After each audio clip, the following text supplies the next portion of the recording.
Hi everyone. Yep. So,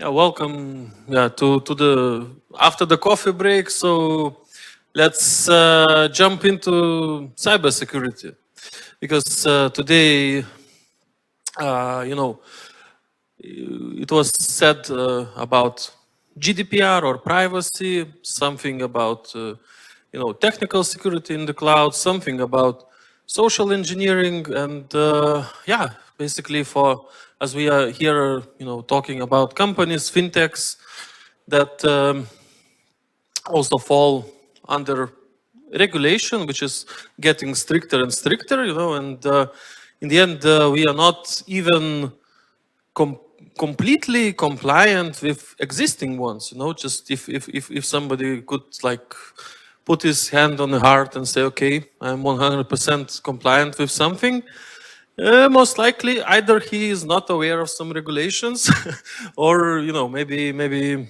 he has a good impression about himself. Yeah?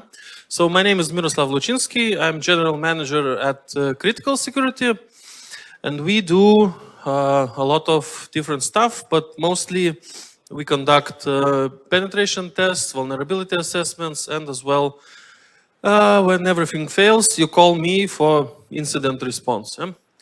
So, as today we are also, setting is January, so our planet flew around the sun once more, and in 2023, we make some kind of New Year's resolutions in January that we need to do something differently, maybe. So, and last year was difficult, I guess, yeah, and as since we are talking about fintech context and in cybersecurity context, when I was looking for different kind of examples of like incidents or something that happened. So we had the first GDPR fine, I believe, in 2018. So this is what also Martinez mentioned, that it happens, and from 2018 everything was secure until 2022, when one of the fintech companies had some issues related with social engineering, where it says allowed hackers to access the personal details of tens of thousands of customers. Yeah, where of course everybody said, yeah, it's just small percentage, nothing bad. Then later in September, we had a breach in one of the service providers for other fintechs, and I think this case, even though it was not really publicly, how to say, uh, discussed a lot, but it was important that even if your organization does everything right, you can still be exposed via third party. And this was, I think, even the first example of such case in Lithuania, and even unrelated customers of that company, they were exposed, their data, you can download it basically, if it's not removed yet. So, yeah, so, and we also know that not everything is public, because we conduct a lot of incident response projects, and I know for sure that not everything is public. So, what it means, that it's just real examples. Of course, those are only free. So, is it a lot or not? Let's maybe later discuss when we have a time for discussion. But anyhow, those are real examples. I also briefly looked through Latvia, Estonia. I didn't find anything, similar, or just maybe it was I was googling too quickly. But in the end of the day, each fintech has certain challenges, and I put here maybe 8, but we can, of course, figure out more. And today, it was presented the DORA regulation. So, hi, nobody wanted this, nobody asked for it, but we will have to be compliant from 2025, I believe. Yeah? So we have compliance and AML regulations. Yeah. So of course, some fintechs exist solely for violating AML requirements, move money around, blah blah, and not get caught. Yeah. So this is also the reality. If you read a little bit on specialized forums, you can learn some things. So, but of course, we are not talking here about such kind of companies. So we know that fintechs need to be compliant to a lot of things. We have to address organizational security. There is product security. You also, you know, everyone wants to have their own mobile app for whatever, payments, I don't know, digital parking, blah, blah, blah. Anything that, which is also processes credit card information or makes you pay for some things.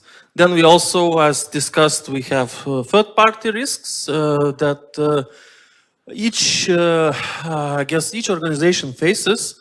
And now we have also practical examples when this kind of, you know, can be a factor. Then as also we have human factor, I guess it's simple, people fail. Yeah? Then we have event monitoring. So each action that happens in the organization, it's some sort of an event. Yeah? Some events that you know, could be treated as incidents, they become more relevant, but you know, just daily stuff also creates a lot of events. And how do we monitor it? Because also, if we take, let's say, guidelines from Bank of Lithuania, there is operational and ICT risk management, I don't know how you call it, order of some of the central bank. They also describe a lot of things. You need to monitor your events, you need to assure security, you need to work with third parties and so on. And most of the attacks as well usually happens, they are not targeted. So it could be that you are, you know, your organization could be compromised just solely because of drive-by attack, as we call it. And yeah, when everything fails, we move to the incident response. We need to react to what happened. So yeah, as my topic is do's and don'ts, so let's start with the don'ts. What should we be doing to fail? Yeah? So we try to use cybersecurity as some kind of bolt-on attachment, you know, so as also Vilnius mentioned, so let's take care of security next sprint in our software development. Let's focus just solely on the features. Then if we want to fail, we also need to accumulate as much as possible of the technical depth so that each solution we create, we would not start integrating security from the beginning. Let's do it maybe just before the release. Yeah. So then what could we do also to fail and you know, I hope everybody gets the sarcasm here, but, or irony. So yeah, we should hire lawyers. They would write us some kind of documentation and then we just put it on a shelf and have it there. So, and of course, we should pay lawyers to, you know, accordingly so that, you know, at least somebody is like winning here. So yeah, and then of course we are a small organization, yeah, comparing to Microsoft, comparing to PayPal. Yes, of course we are a small organization, we are not interesting to any hackers, you know. So then, yeah, and of course, till the end of each year, we should finally achieve cybersecurity, you know, just as in Q4, cybersecurity is achieved, yeah, with such a mindset, yeah, we of course, positioned to fail.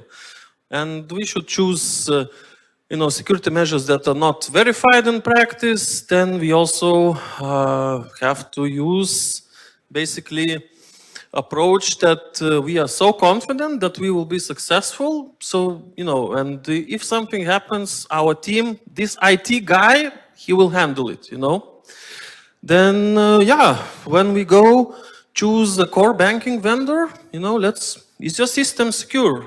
Yeah, sure, trust me. And what do we do? Do we ask for any evidence? No, we just say, okay, yeah, nice, I buy. So, okay, so let's now become more serious and maybe what we could discuss as maybe how things should be done. Of course, it's not always like, it's not written in stone, but perhaps our organization would be more successful if we, have more strategic view on cybersecurity in the organization. So we, instead of like security features, we build secure features. You probably can feel the difference, that if it's, if it's secure from the beginning, then perhaps it's less likely to fail, and it will be more versatile and so on. Then maybe if we start implementing cybersecurity things earlier, or early in our product development, perhaps then we would not accumulate so much technical debt that it would make our products vulnerable, or less secure than the competition. Perhaps we need to, let's say, if we have some kind of information security management system documented, so maybe it should actually reflect how our processes are, interconnected, and reflect the reality of our organization. So it also means that it's not, we also should update those guidelines, more often than just one time in the year, because organizations are living organisms, and all the documentation should actually attempt to reflect the reality. Then, of course, we should come to our realization that attackers not always select you as their target.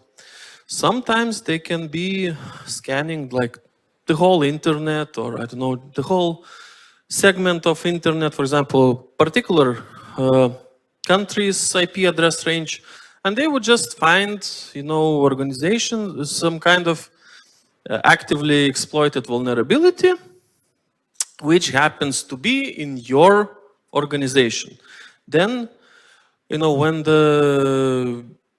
basically they can even sell this access to your organization to some other group, which will try to extract value from there. And,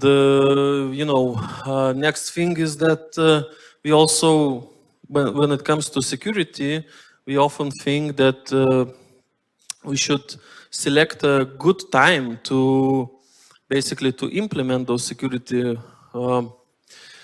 features we want, but there is never a good time to do security, because nowadays, if we remember 20 years ago, it would be like waterfall development. We create version 1.0, and then we can test it. And now it's time to conduct a security test for that.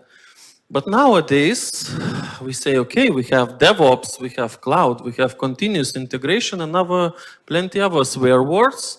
So when is the time to test the organization or its products, or some integrations you are doing, or mobile applications and so on? Because developers want to change the code every day. This is now, the reality. So there is never a good time. And I guess this might be one of the interesting topics, that we always think that organization has this guy in IT who will fix things when they go wrong. But sadly, it's not the case, because often organizations actually, and it's also from our practice. For example, we had cases when some kind of an incident starts on Friday. We start, let's say, investigating. Customers are calling and saying, we need help. Any help? Just one, two people. Miroslav, give us. They will help our internal team to resolve some kind of an incident. Okay, I can do so. But then comes the Monday, and there is no more your internal team. because people are not willing to, how to say politely, to have negative impact on their own free time. For example, you are taking a weekend from them, you're taking a weekend from their kids and so on. So then they just come, incidents are very stressful. You need to, let's say, react very, how to say, rapidly, and it's very stressful, and you because you need to do a lot of things in parallel. And on Monday, there could be and there were such cases in our practice, that there is no more your internal team, because it's easier for the person responsible for security, for information systems management, and so on, just to quit, because it's not his fight. And and then then the customer says, okay, Miroslav, now we need 2 more people, so that maybe you can handle it, you're on your own. Yeah, we just whatever it takes.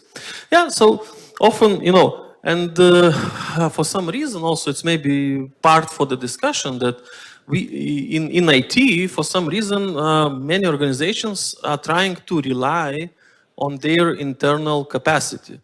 On one hand side, I understand the business owners paying someone for consulting, for implementing things, for implementing privacy, and blah, blah, blah. It's difficult, because you have to take money, and, somebody will profit from it or whatever, that's the mindset. But then, if we want a loaf of bread, we go and buy it in a shop. We don't necessarily bake it or build a factory to bake it and so on. But for some reason in IT, we think that we need to hire everyone, and nowadays at least we stopped building, our own server rooms in the basement, because now we have cloud. It seems to be more reliable and even cheaper, and everybody likes cheaper. So, and then related to this internal capacity, which is often overestimated, we also have issues with vendors, that we never really ask our vendors to provide any proof that the product we are buying is, for example, meets certain security standards, or, for example, I had also a couple of clients which, they have outsourced their IT systems, and then somehow they expect that when some kind of cybersecurity incident happens, that this third party will take care of it. And, when it happens, usually on Friday, they call their supplier and says, no, we have this incident. Can you like fix it for us? And they say, no, it's not in the contract, because you didn't put it there. And of course, it's Friday, we have to go home.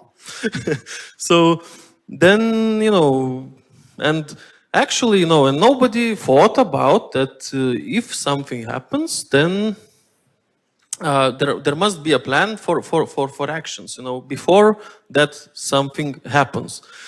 So even the communication plan, for example, the incident might be different, but the how to say, but the idea is always the same. Something bad happened. Insert your, 2 sentences what actually happened, but you have to have like a plan, how to say, okay.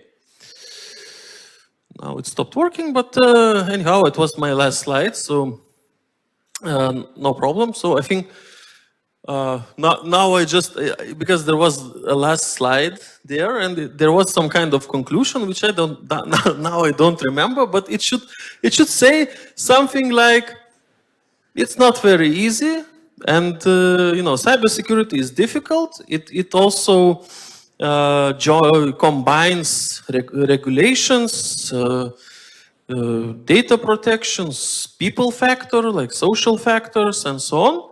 So cybersecurity is difficult, and there is no easy way to do it. Therefore, we have to basically start with simple things and not necessarily try to address everything at once, but maybe set some kind of priorities and move from there. So, thank you.